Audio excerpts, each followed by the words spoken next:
प्रभु के मंदिर में, प्रभु के अंगना में।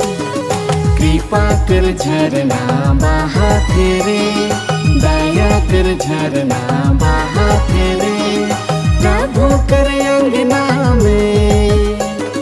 कृपा कर झरना बहा तेरे, दया कर झरना बहा तेरे, प्रभु कर